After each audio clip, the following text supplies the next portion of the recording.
Magandang umaga. Ako po ulit si Ginoong Elwin Caguiva Mantua, ang inyong guro sa Filipino. Ngayong hapon ay tatalakayin natin ang tungkol sa tinatawag nating sanaysay. Handa na ba kayo makinig? Ano nga ba ang tinatawag nating sanaysay? Ang sanaysay ay nagmula sa dalawang salita na sanay at pagsasalaysay. Ito po ay isang piraso ng sulatin na kadalasang naglalaman ng punto de vista o pananaw ng may kata.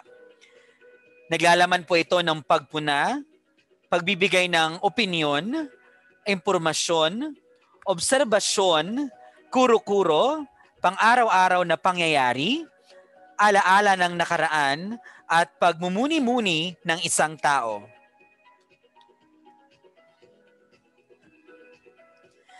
Ang sanaysay ay isang komposisyon na prosa na may isang diwa at pananaw. Sistematikong paraan po upang maipaliwanag ang isang bagay o pangyayari. Ang sanaysay po ay uri ng pakikipagkomunikasyon sa pamamagitan ng latalain na may layuning maihatid ang nais na maipabatid sa kapwa-tao. Meron tayong dalawang uri ng sanaysay. Ito po ay tinatawag nating formal at di formal.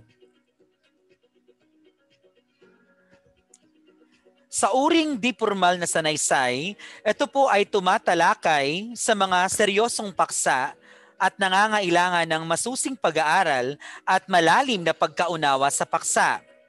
Naglalaman po ito ng mahalagang kaisipan at nasa isang mabisang ayos ng pagkakasunod-sunod upang lubos na maunawaan ng bumabasa ang mga salitay umaakma dapat sa piniling issue. At dapat, ang formal na sanaysay ay kadalasang may mga terminong ginagamit na kaugnay ng tungkol sa asignaturang ginawan ng pananaliksik.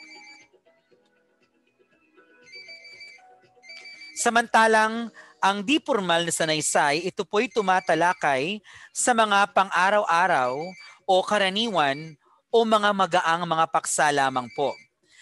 Ito po ay personal na karaniwang nagtataglay ng opinyon, kuro-kuro at paglalarawan ng isang may akda. Naglalaman po ito ng mga nasasaloob at kaisipan tungkol sa iba't ibang bagay at mga pangyayari na nakikita at nararanasan ng may akda. Dadako naman tayo ngayon sa mga elemento ng sanaysay. Una ay meron tayong tinatawag na tema at nilalaman. Anuman ang nilalaman ng isang sanaysay ay itinuturing na paksa dahil sa layunin sa pagkakasulat nito at kaisipang ibinabahagi. Pangalawa ay meron tayong tinatawag na anyo at estruktura. Ito po ay maayos na pagkakasunod-sunod ng ideya o pangyayari sa paksa. Pangatlo, meron tayong tinatawag na kaisipan. Ito po ay mga ideyang nabanggit, nakaugnay o panlinaw sa tema.